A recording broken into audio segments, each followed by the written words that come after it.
So, welcome back everyone to our second episode of Menopause Musings. So, it's myself, Dr. Ferhat Uddin, GP and menopause specialist, and we've got Rachel here. Hi, I'm Dr. Rachel Brown, GP and menopause specialist working in Bristol and working with Ferhat. So lovely to see you all again today. We thought we'd talk about menopause and breast cancer today, which is a really tricky subject, isn't it? And it's Breast Cancer Awareness Month this month, isn't it? Well, actually, maybe it was October. We might have just missed it, but Yeah, very we're relevant just at on the the moment. tail end. Yeah.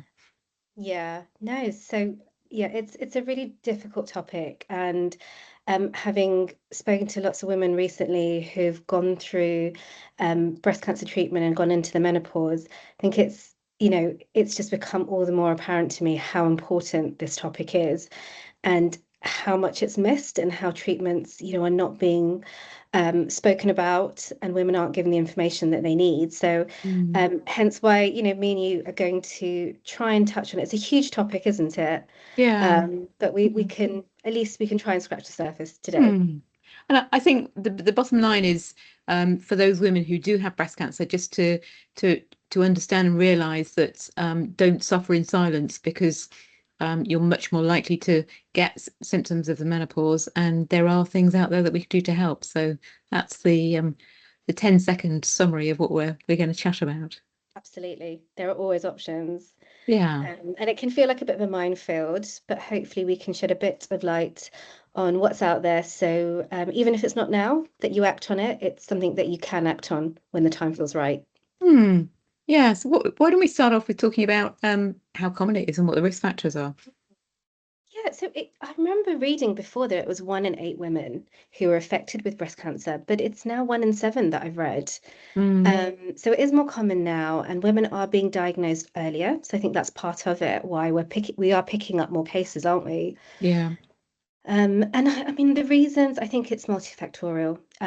Like with many cancers, it's family history, we're living longer, lifestyle. I think obesity is more common, alcohol, diet, lack of movement. I think these are all things that we know are increasing our risks of breast cancer. And then I think there are a few things that definitely raise our risk even more. And I think that's having a strong family history of breast cancer, especially if there is a genetic risk. So if there's a BRCA gene, for example, in the family, anyone in the family that's maybe had an early breast cancer that's before the age of 40, we know that puts you at a higher risk if your family member is diagnosed early. And that's we talk about a first degree relative, so a parent, a sibling that would fall under that bracket. Anyone in the family who has male breast cancer, who's male and has a breast cancer, Jewish ancestry, and I think multiple cancers at young age in your family. So these are women who we would pay special consideration to and maybe get genetic screening done. Um, but it's quite complex breast cancer, isn't it? And I think not all cancers are the same. That's what I'm realizing. There are different types, and some are receptor positive, some are receptor negative. Yeah, so tell us a bit more about the receptor status because that's quite Yeah.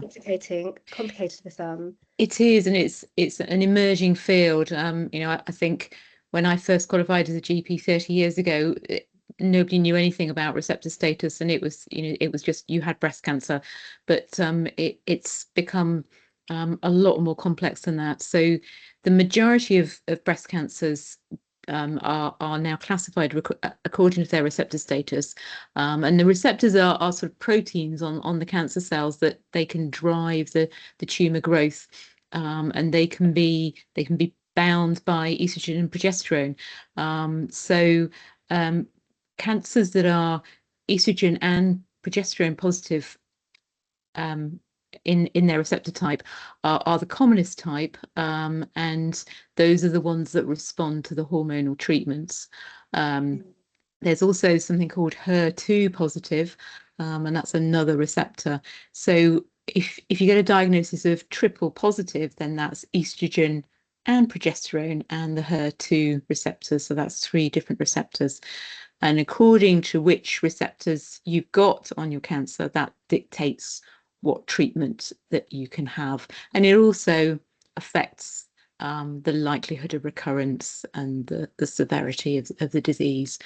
And I think that's So why we worry about HRT, don't we? yeah, Because yeah, of these receptors, and women are being told, that they can't have HRT because they've had breast cancer, and the reason is that risk of recurrence, we think. yeah, yeah. And I think the thought is that, after breast cancer, we might have some dormant cells Hmm. that might be floating around, and giving HRT may well wake these cells up if they're receptor positive. Yeah. And it's that thinking that makes us say, HRT might well be contraindicated for you. But we'll Mm. talk about that more in a bit of detail later. But I mean, we do have a couple of studies, don't we, on this? But I was looking into it, and there's not much out there.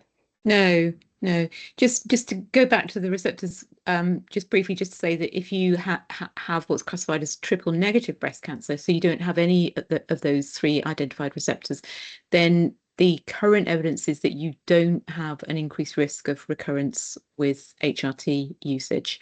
And it appears that around 15% of breast cancers are triple negative. So those are the women who probably can Yeah, definitely consider HRT.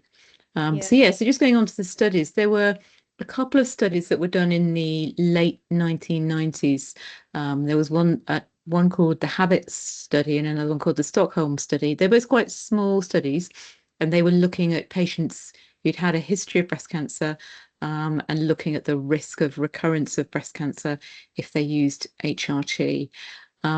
So they were both stopped after a few years, and that was because the Habits trial was, after about 2 years, found that there was an increased risk of recurrence of breast cancer amongst those who were receiving HRT. It was significantly, there yeah. was a statistically significant risk.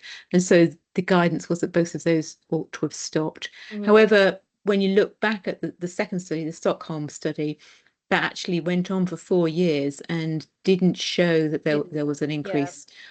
So, the data And is they were confusing. small studies. I think, They the were, habits yeah. trial was quite a small. It was only a couple Mhm. of hundred-ish, Yeah, yeah, um, or a few hundred. So it's not yeah. a high power study, was it? No, there was another study looking at tibolone, which is a quite an old HRT treatment. It's got estrogen and progesterone and androgenic properties as well, and that was, similarly, was stopped early because of an increased risk. But I Well, we don't think really prescribe that no, anymore, no, do not we? really.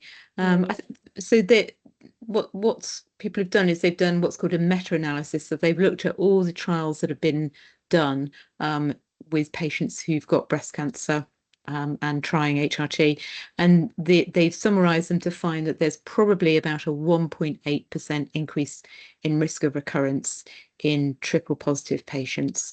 But there's no evidence that there's an increased risk on mortality. mhm. So, I think No, that's quite a positive result, actually. It's not yeah. as massive as you might expect. And I think it's in some senses, obviously it's never a nice thing to have a recurrence, and it means potentially more surgery or potentially more chemo, radiotherapy, more endocrine therapies. But it's reassuring to know that the mortality rate, what our studies are showing us, that HRT doesn't increase the mortality rate Yeah, with a yeah, recurrence. yeah. So that is something, and I think, we do need more studies. It's just Mm, really, obviously, we're never going to have a gold standard study where we're giving women or not giving women, HRT, like a blind, double-blind control study, because it's just not ethical. yeah. Um, but yeah, I mean, I think we are doing more retrospective studies, and that's hopefully we'll have more data in that sense soon. But yeah, it's a very nuanced discussion, isn't it? And I think the studies don't really help us, because we have one study that shows a risk and the other study that doesn't show a risk. So Yeah, it's tricky. It is really tricky. it is. So maybe we need to just have a look at the effect of the treatment on patients, and perhaps have a look at what we can do to Mm. support women, specifically considering the treatment that they might be going through. Yeah, I mean, I think so. And rightly so. I think when a woman goes through breast cancer, the emphasis is on the cancer, and it's on, treating the cancer, reducing that risk of recurrence. And that's absolutely understandable, but we often don't really talk about what happens next. And one of the things that can often get sidelined is, well, actually, a lot of these women will go through menopause because of maybe their chemo, so maybe you have menopause, surgery. Some of them are having their ovaries removed. Um, or some of them will already have gone through menopause, but their symptoms might get more severe because of maybe endocrine treatments that they will be put on after their treatment, after their surgery or after their Mm. chemo. And sometimes these symptoms can be more severe. And a lot of the women I've spoken to, they've had very little information given to them prior to, breast cancer surgery. Um, so it can be really, really difficult. Yeah, we do know that some women will stop their treatment, their breast cancer treatment, because of the side effects that they're getting from the aromatase inhibitors, which is really sad, isn't it? It's really difficult to know what the right thing to do is in that scenario. Yeah, absolutely. So it's aromatase inhibitors or tamoxifen. Some women are put on a GnRH analog, Zoladex, and all of these will induce menopause symptoms. Um, the reasoning behind it, or the rationale, is we're blocking estrogen. We're either blocking the conversion of the androgens to estrogen in the case of the aromatase inhibitors, or with tamoxifen, we are blocking the effects of estrogens. We're blocking the receptors. Um, and so, I think it's something that, women, it doesn't happen straight away. Sometimes these symptoms can come on a few months after they start the endocrine treatments. And it's a variety of symptoms. It's often the same menopausal symptoms, but sometimes they'll be more severe, or sometimes there'll be different symptoms. And, they range from the hot flushes to the mood problems.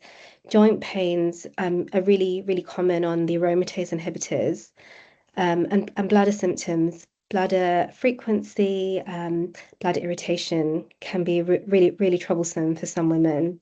Mm.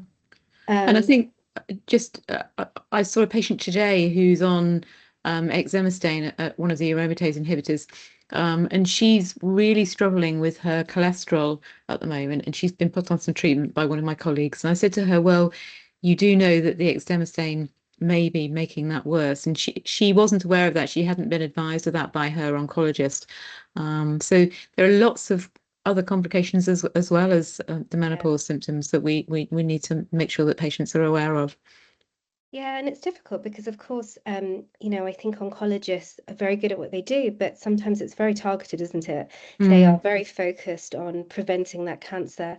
But I think as menopause specialists, we see the other side of things. We see the holistic effects, and that can be, yeah, like you just said, the cholesterol, the increase of heart disease, the bone density. So, these treatments can affect, can put you at risk of osteoporosis.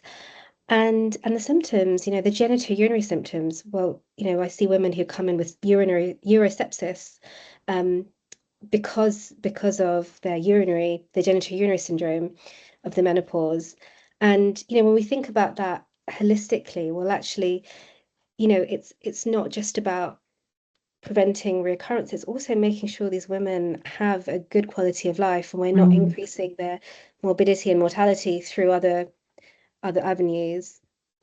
But yeah, I mean, I think you're right. I think we do see women who think about stopping their endocrine therapy. And I think it's a really nuanced discussion, and I think every woman's different when it comes to that decision. Um, and we do have tools, don't we, that can help Yeah. us make those decisions. Yeah, yeah, Um, there's a really good tool called the Predict tool, which anybody can access online. And you can put in your data, so your receptor status, your age, your other risk factors, what treatment you have had or what treatment you've been offered. And then it just pops out with your risk of recurrence and your life expectancy, and just is a useful way of comparing different options so that you can have a really useful conversation with your oncologist about what's right for you. And I think, ensuring that our patients are empowered to make the decision that's best for them is helpful. And it can be used after the event. So if patients have got lots of side effects, they can then see what effect it would have on their outcomes if should they decide to stop the treatment. So I think it's a really useful tool that we're Yeah. beginning to use more and more. And it does really vary. Like I've spoken to some women who, actually it reduces the risk of recurrence by about 2% in some women, 5%, maybe more in others. But it's at least then it's an informed decision when when Mm, you're just making that decision, do I want to stop my endocrine treatment? You've got the facts in front of you, yeah. the percentage risk of recurrence. And you can, quality of life, it's balancing that up, I think, which Yeah. is so important. Yeah.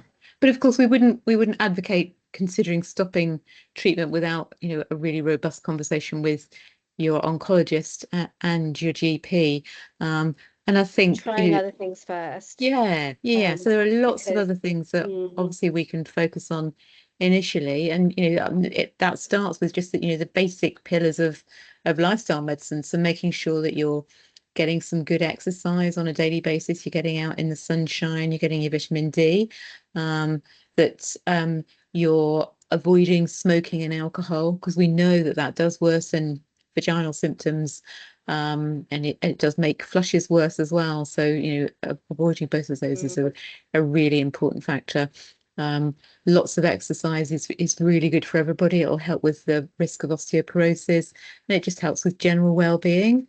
mm. And obviously And that's all of mixed. those things are going to help with your, breast cancer risk as well, Yeah, reducing that recurrence risk. So it's a, yeah, it's a win-win in that yeah, sense.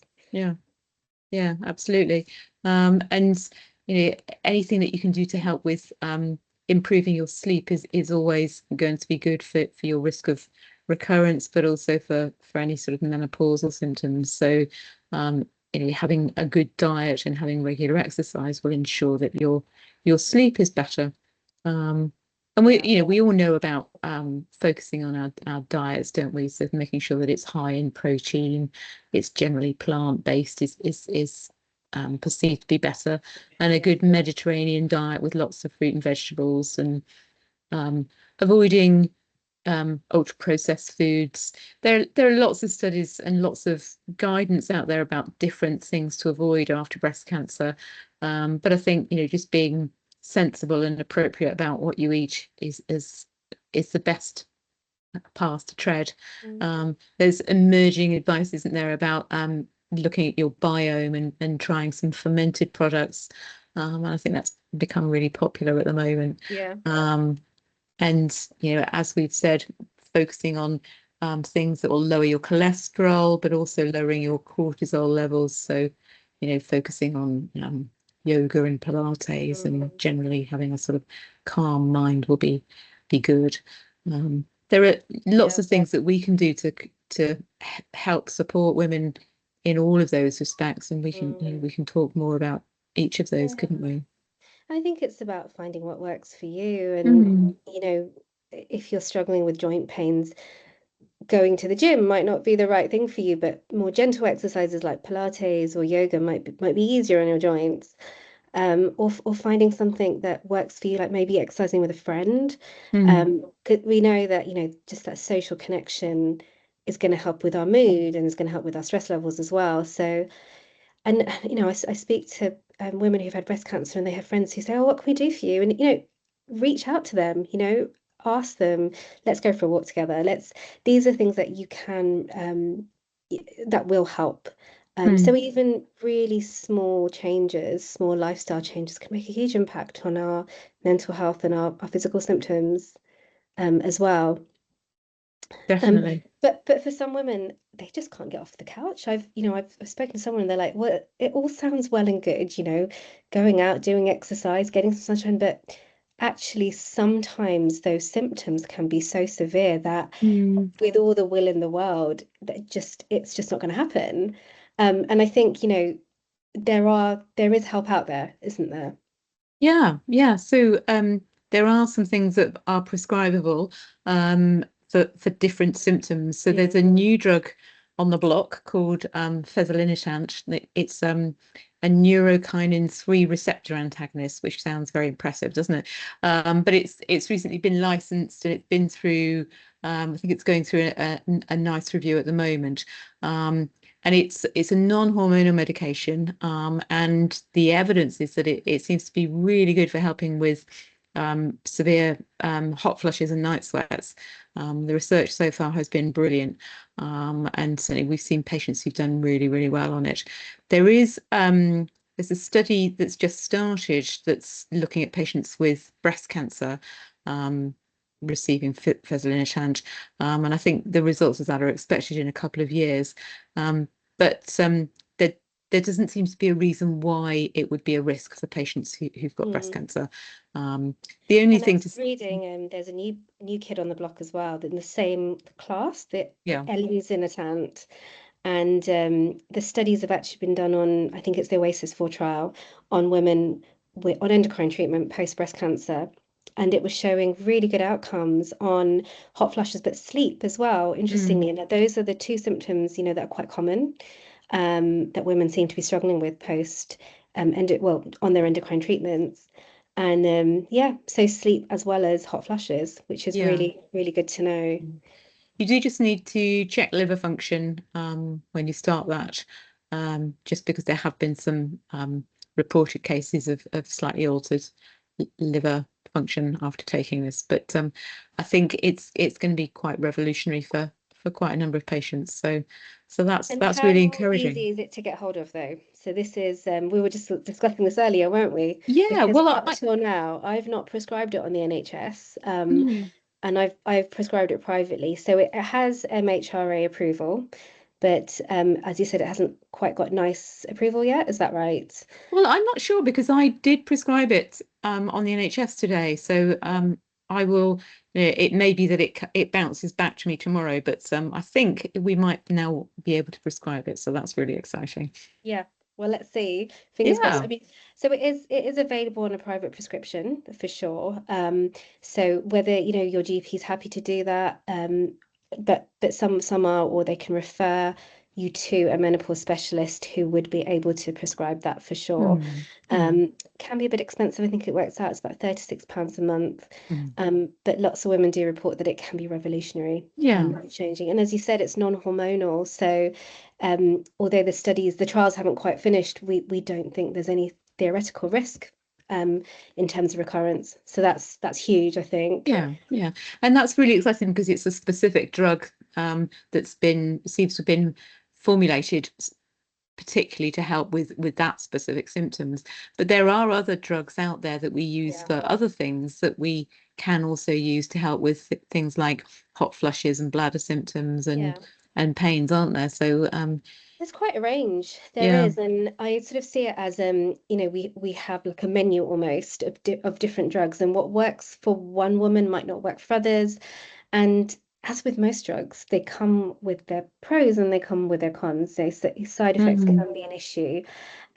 So I think, I mean, there's different drugs. I think one of my first lines would be an SSRI or an SNRI, which essentially there's the serotonin drugs, and at higher doses we do treat them. We call them antidepressants as well, but we give them not specifically for mood, don't we? We give them mm, actually for hot flushes, because they seem to have an effect on different areas. So they can help with hot flushes, they can help with mood, and they can help with sleep. So they're quite a good first line. If you're on tamoxifen, you do need to be careful on which type you're having. I think you're not allowed paroxetine and you're not allowed fluoxetine. yeah, that's right. But escitalopram is one of my first lines Mm, that I would probably give, and we give it at a lower dose, and it can just, at a small dose, it can just help with those hot flushes mm, as well as mood. So it really depends on what your symptoms are. But yeah, that's one of the options we have at our disposal.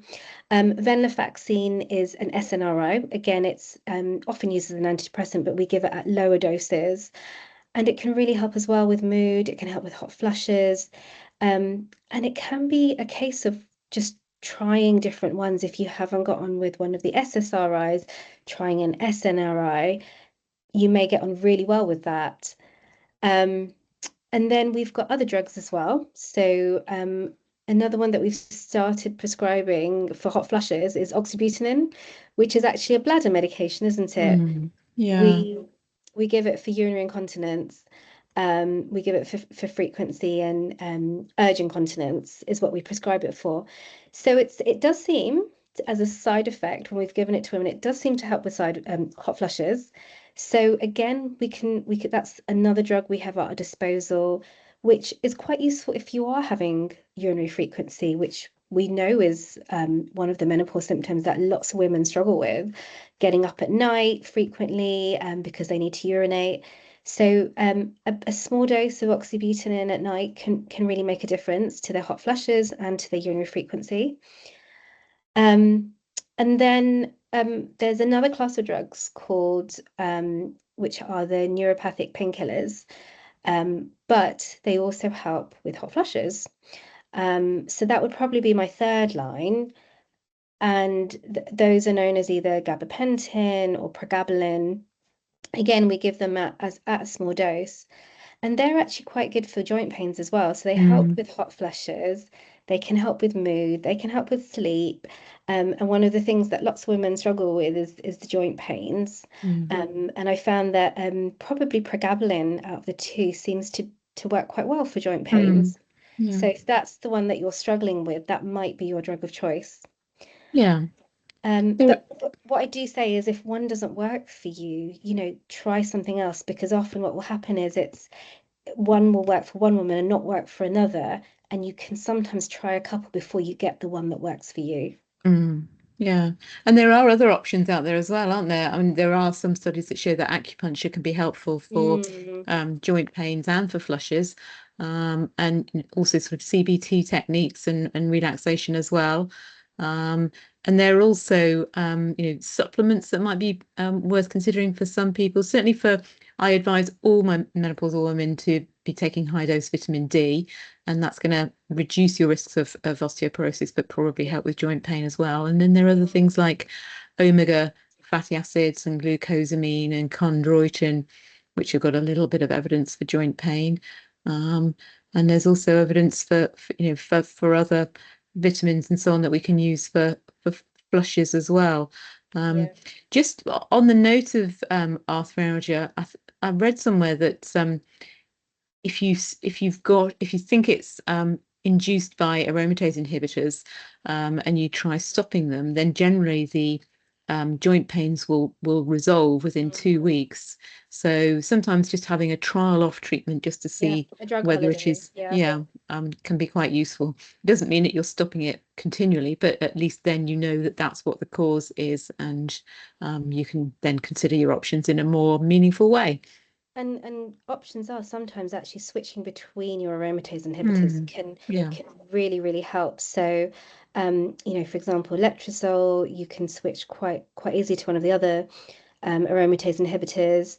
And in some cases, just switching a brand. So I've spoken to some women who they haven't even switched their type of aromatase inhibitor. They've just switched to a different brand, and it's really helped with their joint pains.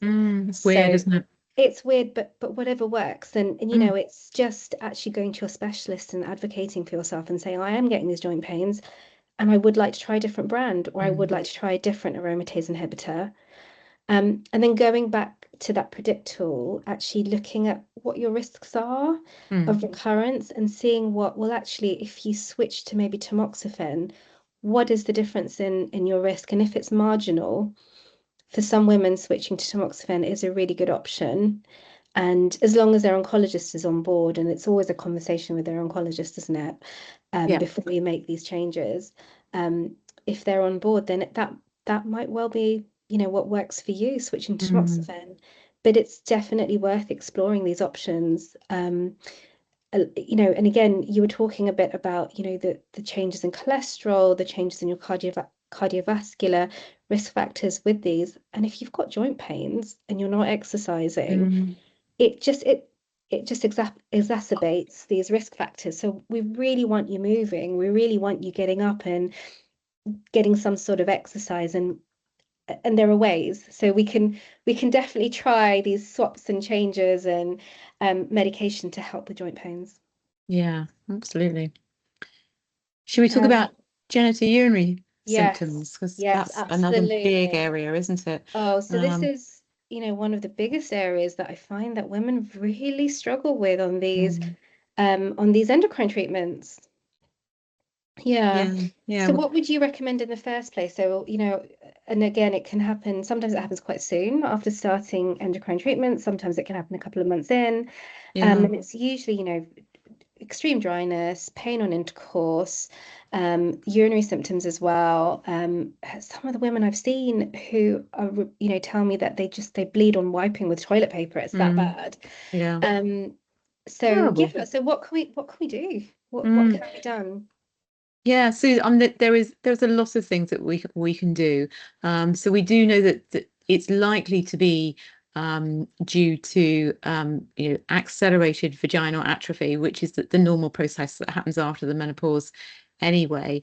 So stopping smoking is one of the real biggies.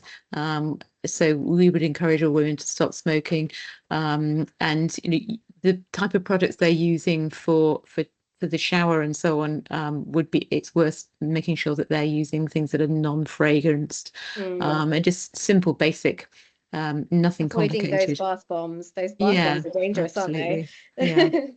Yeah.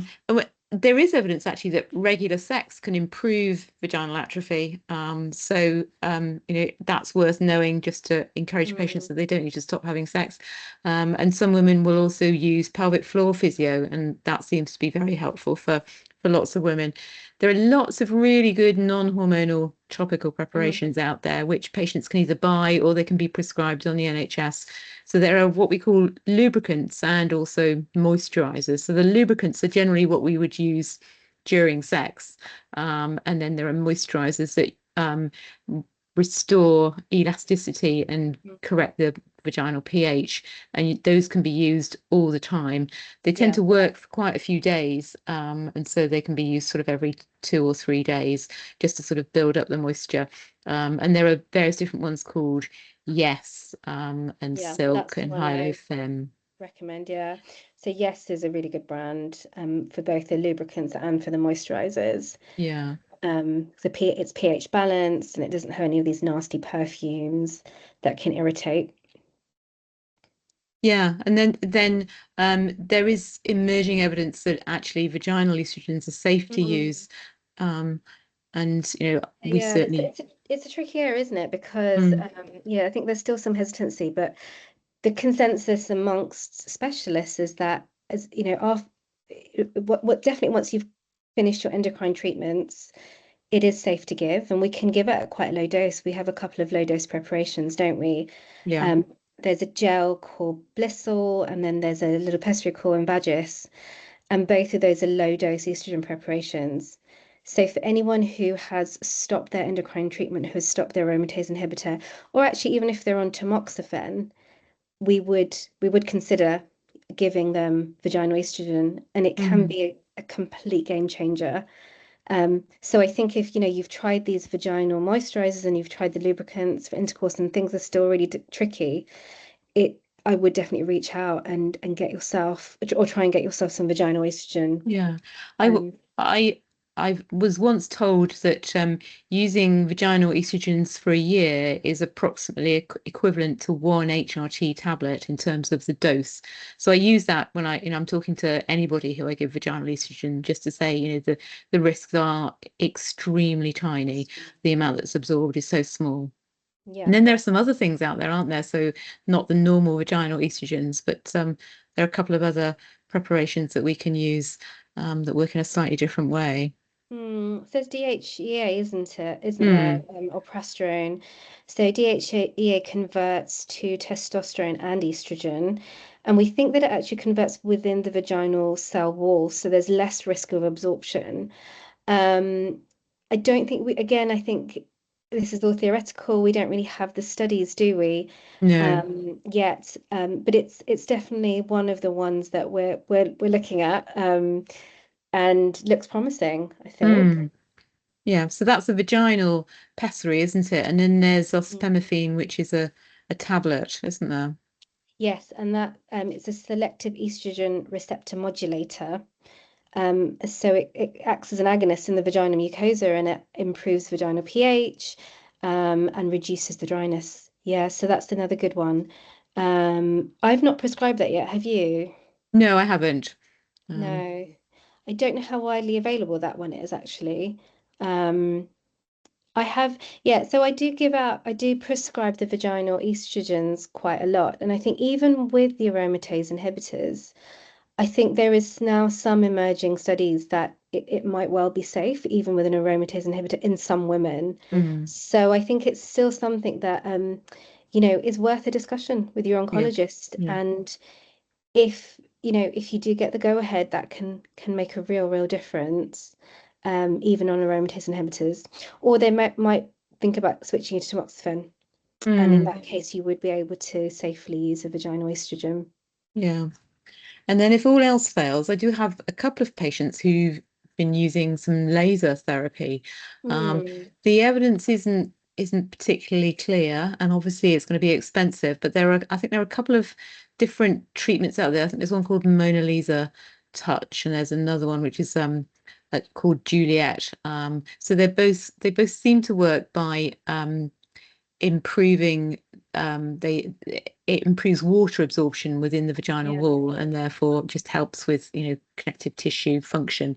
um, I think the problems with it are that you have to use it on a regular basis to actually get a benefit, and then even then it's you need quite to expensive have as sort of well. follow-up Mm, treatment. So it's not something that we would generally advocate, but just to say that it is out there it's and not. people have used it. But But it's not available on the NHS, is it? no, Yeah. sadly not. Um, so we've talked about lots of things that are available, haven't we? And we've talked a bit about acupuncture and CBT. Yeah. Um, So there is evidence, isn't there, behind CBT? And I think that is something that, is definitely worth considering. It's very mm, safe. There's specific CBT, so CBT for sleep, or you can get CBT for hot flushes. And actually, although it might not change maybe the severity of your symptoms, it actually helps you deal with it. And yeah, the perceived impact is a lot is supposed to be lower. So there is good evidence behind CBT being helpful. yeah, So it's definitely one of the ones I would consider as well. yeah. And then there are loads and loads of books out there, and I recommend books all the time to my patients. And there's one called Living Well with the Menopause by Mary. I can't remember, but that's really good in terms of it's sort of CBT based. And then there's another one which is more to do with sort of vaginal symptoms, which is called The Tired Woman's Guide to Passionate Sex. And that's a brilliant book, which is, lots of patients find it really useful. Amazing, amazing. Yeah, I think I know that CBT one. Is it Myra Hunt? Myra Hunter, that's right. Yeah, Yeah. So that's a CBT based book. So it's yeah, almost like a self-help CBT yeah. book. So yeah, again, if you didn't want to see a CBT therapist, that would be a really good way of starting that journey. So yeah, amazing. Um, and just going back to the supplements, I just wanted to Mm, sort of talk a little bit about some of the supplements being maybe not recommended post breast cancer. So we know that some of the herbal supplements, I would feel like I wouldn't be able to recommend them because we don't know what the risks are, do we? Some of the no. strong phytoestrogens may well increase the risk of breast cancer. Yeah, I think generally we would say, be very cautious whilst you're still taking aromatase inhibitors in terms of anything that you might well take. Mm, I think we would be advised against. But once you stop treatment, there are, as we've already said, lots of the vitamin supplements for joint pains can be really helpful. mm, Magnesium for sleep and for flushes is probably helpful. And ashwagandha is something that's quite popular as well, as is lion's mane. So lion's mane is a mushroom derivative, and seems to have some mm. benefit for flushes and for mood. Okay. Um, Yeah. So I probably wouldn't recommend things like red clover because again, that's a phytoestrogen Yeah, that may trigger a recurrence. So yeah, yeah, that's something I'd probably steer clear from. Yeah. yeah. And if all of this fails, where do we stand with HRT? Is it completely off the table? No, it's not. I mean, the BMS guidance says that it is recommended to avoid HRT in women who are at high risk. Um, that excludes those who have got the BRCA genes if they've had a prophylactic oophorectomy and or a mastectomy. So in those situations, we can add back HRT. And Okay. it's the guidance is that we should do that, and we should do that until the age of 50. And that the evidence suggests that there's no increased risk of breast cancer um, with these patients, because what we're doing is we're giving them back the hormones that they're no longer producing because they've had their eggs removed, their ovaries removed. So that's a separate group that need to be dealt with very, very differently. But those women who are high risk and they're symptomatic, we can have a conversation with them Yeah. in the complex menopause clinics, and use the predict tool to show them what their risks and benefits are in Mm. terms of recurrence, and then offer them HRT if there is nothing else. And Yeah. it's a very nuanced conversation, as we've said already, but the bottom line is that it is an option if there isn't anything else that All else, suits. yeah, all else has failed. And I think, that the NICE and the BMS guidelines, there is some guidance that says if you are struggling with severe symptoms and you've tried everything else, it is something we should be considering. Mhm. So, and I think the emphasis is on quality of life. Yeah, absolutely. So, and it's always a nuanced discussion between ourselves as menopause doctors, the oncologist, and ultimately with the woman who makes that Mhm. decision because it's her quality of life. And if if she understands what the risks are and she is, in that position where it's bothering her that much, then it's something she may well want to try, despite Yeah. the small increased risk. Yeah. So as we said at the very beginning, it's empowering women to be able to make an informed decision that is the best decision for them. Absolutely. Yeah, absolutely. So it's a really hard area, but I think, the bottom line is that there are these, emerging treatments that are coming out, and some of them are really exciting. And these are things that, absolutely, you reach out for, get the help you need. Um, it can be a bit of a minefield, and I completely understand when when I speak to these women, one of the things they're quite worried about is trying new things and they're worried about Mhm. side effects and they don't really want to go down that road. And I get it. It's, it might not be the right time for you, but these treatments are on the table Yeah. and we And are you can here always as just, well. yeah, you can always just try them for a few weeks. I mean, the lady I saw this morning, she said, "Oh, well, I'll give it a go for a few weeks, and if by Christmas it's not working, then I'll stop it." Mm, So all these things are very flexible. It's not like you have to be on things for life or a specific amount of time. exactly. No, exactly. And usually we can get our women off them and it's the symptoms tend to be worse quite soon after, like when you're on the endocrine therapies. And if we can just get you through that really difficult period, we can get you off the treatments as well. So it's just that they're there just to help you through. Yeah. Yeah. Mm. But brilliant. I Great. hope that's been useful for people. And if nothing else, it's empowered hopefully one or two people out there to get the help they need. And I think it's helped us both to solidify our learning a bit and be clearer as For to what we're sure. doing. And if you've got any questions, you can always contact us through the Liberty Health Clinic's website. Yeah. We're both contactable through there. Fantastic. Well, thanks for your time, Rachel. Lovely to chat to you, and we'll do another one very soon. We haven't decided our next topic yet, have we? Right. But We'll put our heads together and decide. yeah. All right. Okay. Take care. Bye then. Bye bye. Bye.